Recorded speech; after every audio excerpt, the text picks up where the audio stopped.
Би рекол дека Бочелија имаше централната улога во целата она манифестација која беше наречена Армонија или Хармонија на отварањето на зимските олимписки игри во Милано и односно во Италија еве генерално, со оглед на тоа колку се горди и колку самиот тој во изјава ќе каже: верувам дека настапот на церемонијата на отварањето на олимписките игри е голема чест, меѓутоа и посебно искуство, особено за некој како мене што од секогаш го сакал спортот. Не мислам дека најважната емоција што можам да ја оставам зад себе е емоцијата што можат да ја создадат олимписките игри и спортот, ќе изјави Андреа Бочели по настапот на олимписките игри во Милано. А ние сме на оваа тема, остануваме на оваа тема. Мислам дека можеме отварањето да го погледнам уште неколку пати. Фантастично беше, само уште еднаш ќе кажам, Мараја Кери апсолутно непотребен декор. Добро, колега, не ни спомнувате на цело тоа велепно отварање и се што покажа италијаните. Мислам дека умеат, знаат. Не ни треба да ја спомнуваме добро. А сега што се случува во подготовки додека да блесне тоа отварање на зимски олимписки игри, што се случува деновите претходно, но и месеците претходно. Македонци беа дел од конвојот кој што го носи олимпискиот оган. Имаме чести прилика да поразговараме, да слушнеме што се случува зад сцената во подготовки и какво е чувството да се биде дел од тој конвој. Од мојата десна страна Денис Димовски, добро утро. Добро утро. И до него Иван Катранџиски. Добро утро. Добро утро.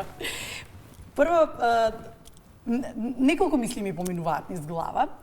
прво нешто што би сакала да ве прашам, еве се ставам на ваше место и си велам каква ли возбуда ќе биде тоа, мене да би дадат таква чест да бидам дел од тој конвој. Како беше за вас?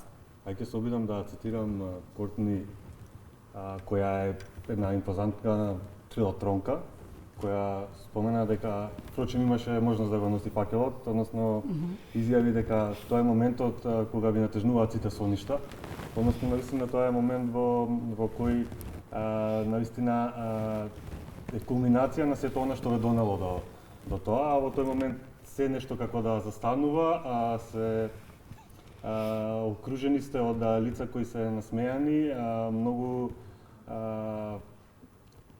камери насочени кон вас, но се препуштате во чувството на тоа да го доживеете моментот и малку подолго да трае, затоа што генерално не трае многу долго. Да, кусе, но се памети веројатно за цел живот. Иван? Па би рекол, иницијално беше како ништо да не се случува, најнормален ден, информативно ја добив информацијата, но како почна да се доближува самиот чин и доаѓаат оние официјални информации кои се добиваат и директни инструкции од Италија, од самата организација, почнува да се гради една позитивна тензија. А кога си на самото место, е како да си надвор од овој свет. Многу искрено кажано, е еден збир на емоции од самиот почеток на настанот до самиот крај. Би рекол дека прво една ретроспектива на целиот пат што те донел тука и она сваќање дека не си само ти, дека еден цел сплет на околности, еден збир на луѓе, пријатели, семејство, колеги кои што те донеле и се уствари тие кои што те поддржале да дојдеш во оваа ситуација и да имаш оваа уникатна прилика. Ги гледаме инсертите кои што вие ни ги дадовте, кои што можеме да ги споделиме како подлога за се ова што зборуваме. Само накусо ќе одите и со прашањето. Спомена едно прекрасно чувство на смејани луѓе околу вас, гледате. Тоа е првата емоција која што ја забележав и на отварањето, кој како излегуваше од тие тимови од земји, сите беа насмејани, сите беа среќни. Каква ли атмосфера е зад се тоа таму и во подготовките, каква ли атмосфера се шири помеѓу луѓето кои што се дел од зимските олимписки игри? Што спомена Иван, месеци унапред е веќе подготовката и комуникацијата, се она што ќе се одвива, како треба да се однесувате, многу строги норми на она што смеете и што не смеете да направите, но кога ќе застанете и кога ќе земете самиот торч, навистина е нешто природно. Организацијата е импозантна и самото чувство е еднаш во животот. Да.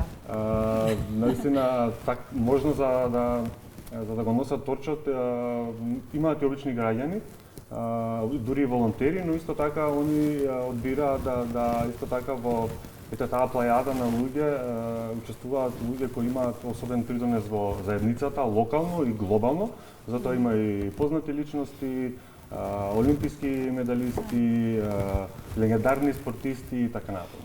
Да ги гледавме сите. Да почнеме со ред. Ме интересира, кој ја врши координацијата? Организаторите како ве контактираат? Колку трае целиот тој процес? Дали оди тоа гладко или сепак има некакви потешкоти во координација со оглед на тоа дека се работи за многу луѓе, се разбира? Иван? Еден по еден. Ваши гледиш. Искуство наистина моментот од како ќе добијате информацијата дека сте дел од носителите е 3 до 4 месеци пред самиот чин, иако самиот чин е интервал од 60 дена, па не знаете кога точно вие ќе бидете. Во насоките е специфицирано дека точната информација во однос на кој датум и сам термин, затоа што се е предодредено во минута, доаѓаат некои 2 недели пред самото носење. Имаше еден гајд менуал кој е 30-40 страни, се што треба да правите и што не треба да правите. Вие тоа моравте добро да го научите. Апсолутно, мора да го обсервирате, затоа што не е оставено. Иако во самиот момент чинот трае можеби 3 до 4 минути на самото носење, но самиот ивент од 4 до 5 часа, каде што е, иако имате инструкции, апсолутно не е останато дали сте ги прочитали или не, доаѓате тамо, има строги насоки што е она што треба да го правите. Иако се служиме со строги, да, дефинирано што треба да правите, но навистина има една убава атмосфера кога ви го покажуваат тоа, ви даваат. Негде прочитав дека ви рекле да бидете максимално опуштени и да уживате од нели тие малку Да, минути кои ви се- следуваат. После секоја насока што треба да правите, ви кажуваат да уживате. Прави На тоа, колку строг. но уживај. Имаше прилика да биде една недела пред мене, па наистина ми кажа трчај поспоро, викам што ќе ми дадеш некој совет, трчај поспоро за да подолго го носиш самиот пакет. За подолго да трае. Да, јас имав прилика на почетокот да бидам на рутата, трчав во Каљари и како што кажа Денис, има голема тајност, целиот настан на десетина дена пред тоа ги добиваш официјалните информации, а се што знаеш пред да дојдеш на местото е локацијата каде треба да се појавиш и ориентационо ти даваат информација некои си 24 часа пред тоа, ако сакат семејството да дојдат или блиски. Денис кажа една многу Тоа е убаво, имате можност да донесете никој со вас? Да, ориентационо кажуваат локација затоа што се треба да биде во најголема тајност поради целата безбедност на настанот и на сите кои што учествуваат. Убавата работа беше, кој што кажа Денис, трае некои 5 часа целиот чин, 2-2,5 часа предходно се обуките, подготовката и самиот дел е некој си саат типо.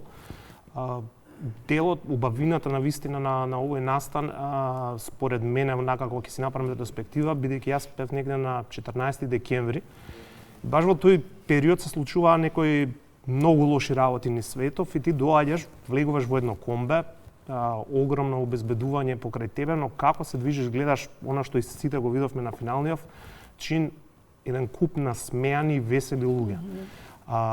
Бидејќи најголем дел од тие 10.001 носители на факелот се италијанци, убавата работа беше како не примија и прифатија сите оние кои што бевме дојдени од други земји. Например, нив им беше многу чудно дека некој од Македонија допатувал дури во Каљари за да го носи факел. Прашува дали работиш тука, дали си дојден за одмор. Ја им кажувам, не, дојден сум само за оваа уникатна прилика и едноставно беа толку чудо невидени дека има луѓе што се одлучиле да патуваат и со 2-3 авиона за да дојдат и да им се приклучат. А самиот чин е навистина нешто посебно. Прво те крева една позитивна тензија, ги гледаш на оние носители пред тебе како се симнуваат, се поздравуваш, го напуштаат комбето. А интересно оно што му го кажав на Денис, доаѓа моментот кога ќе те симнат тебе од комбето и во еден момент ти го даваат факелот и ќе си замине првиот дел од конвојот и ти остануваш сам. Точната рута е како треба да се истрча точно? Така е, точно знаеш на кое место те оставаат и знаеш до каде треба да трчаш, каде што те чека следниот кој што го остава конвој. Сам трчаше? Сам, јас бев во индивидуална. Денис беше во група. Така е. Да. Која е разликата? Јас би рекол, оние има силата на групата, јас ја имав моментот да бидам сам и, како што кажав, кога ме оставија некои си први 5 минути, беше весело, се поздравав, луѓе се сликаа со мене. И во еден момент има тишина, почнува да доаѓа са главниот конвој кој што го носи оганот и првата мисла ти е немој сега да ми падне мен или сега да ми се изгаси на мене. А ќе прашав, која е првата мисла кога ќе ти го дадат? Нормално и 10 пати ни кажуваат така наречениот бакнеш на факелите, немој да ги мавате факелите, само доближете ги едни до други ќе се запалат. Добро, немој тука нешто да се случи. Па не, он е најлесниот факел што е направен до сега под килограм и пол и е стварно едноставно, а кога ќе дојде моментот нели да се носи факелот, ти имаш целата онаа безбедност каде што ангелите на факелот кои што се практично специјални единици на италијанската полиција се цело време околу тебе и треба да се трудиш да трчаш што поспоро за да го уживаш моментот, затоа што навистина толку е колку и да трчаш споро се некои си 3 минути уживање и нешто уникатно што можеш да го направиш. Сега наспроти трчањето сам, трчањето во група, се спријателивте ли, како се здруживте? Да, за разлика од Иван, ја имав групно трчање. Мојата група броеше членови кои беа од Нигерија, од Србија, од Мажарска и најголем дел од Италија. Се разбира, тие како домаќини имаа најголема предност и да најбројни во многу сегменти. немаше некоја многу голема разлика, сем дека имавме малку поголеми подготвики каде што целата ревијално трчање требаше неколку пати да се извежба. Требаше да бидат сите синхронизирани. Сите требаше да бидат синхронизирани, да, имаше патење од симетрија, како се подава, колку ја гол е самата рака, имаше репери на самиот факел, каде треба да се држи, како треба да се подаде, каде треба да гледате додека. Колку време го вежбавте тоа? Но навистина кога е самиот момент никој не доаѓа да ве коригира дали нешто е погрешно, можеби да има нијанси и отстапки, но ете како што каже Иван, факелот е релативно лесен, така да нема никакви потешкоти во самиот момент кога го земате или предавате, со тоа што ние трчавме во одредена рута, каде што сите треба да поминат одредена дистанца и соодветно да го предадат факелот на следниот носител. Вие сами се пријавувате, меѓутоа дали треба некои предиспозиции се разбира за да ве што треба да се исполни? Да, дека е првото кои се прашање нормите? кој да ве види тамо, дали е можно и јас да трчам тамо. Јас се прашував дали е можно. Кога трчате потоа, дознавате и добивате информации дека е можно секој да го носи олимпискиот факел. Се разбира, ние имавме една предност што нашата компанија е главен поддржувач и спонзор на самите олимписки игри и во таа корелација ние имавме можност да имаме интерен објава и конкурс каде што можевме да аплицираме. Има два критериуми глобално, а тоа е да бидат луѓето над 15 години и да имаат интензивна приказна која е во корелација или кореспондира со вредностите на олимписките игри. Освен што сте спортист, која беше вашата приказна? Ние, како дел од компанијата, требаше да ги живееме и имаме докажано да ги живееме и вредностите на самата компанија. Аха, добро, во ред. Значи, придонесувате во општеството така како одговорна компанија? Да, но како индивидуа требаше да покажеме како ние индивидуално преку нашата историја или нашите активности, било на работа или надвор од работа, ги живееме и компанијските вредности, но и вредностите на олимписките игри. Ќе се надобрзате? Да, можам да дополнам, на вистина секој имаше прилика да се пријави да го носи факелот. Во мојата група баш имаше и постар човек преку 75 години, кој што е имал желбата од Италија. Беше со неговиот внук како придружник, затоа што нели постарите луѓе имаа право или оние кои што имаат некои пречки да може да го носат факелот, но да имаат придружба. Значи можам да потврдам дека де факто секој имаше прилика да го искуси ова чувство. На делот на мојата приказна би рекол дека е приказна дел со падови и успони. И јас и Денис, мислам, долги години спортуваме, дали рекреативно, дали аматерски. Би рекол дека негде во 2018 година имав доста лоша повреда со велосипед. Мислев дека нема да продолжам да спортувам. Некој ме инспирира, луѓе околу мене, брзо да се опоравам, да се вратам на велосипедизмот. Паралелно во тој период на опоравување го открив и трчањето како втора желба и потоа преминав и од едното и на втор спорт. Прво со 5 километри, 10, па сега трчам и полумаратони. Потоа, бидејќи ги обожавам и зимските спортови, таман некои си 2,5-3 години имав некое опоравување, настана уште една повреда при скијање, кое што стварно ме оддалече од трчањето, но тука ми беа многу голема инспирација колегите на работа, кога пред минатата година, не ова значи предходната, ме замолија дали би сакал со нив да трчаме Скопскиот маратон сите заедно како тим. И реков, окей, не се осеќам најдобро, но дај, ако треба ќе го изодам, да четворица заедно отидеме и го направиме ова, затоа што за нив беше доста битно, сакаа да пробаат прв пат. Тоа ми даде некоја повторна енергија да пробам да трчам и би рекол дека беше доволен мотив да комплетно се опоравам и еве повторно сега да трчам полумаратони и да ги остварувам своите најдобри времиња. Мислам дека ние ги исполнуваме критериумите ова и веројатно ќе се пријавиме.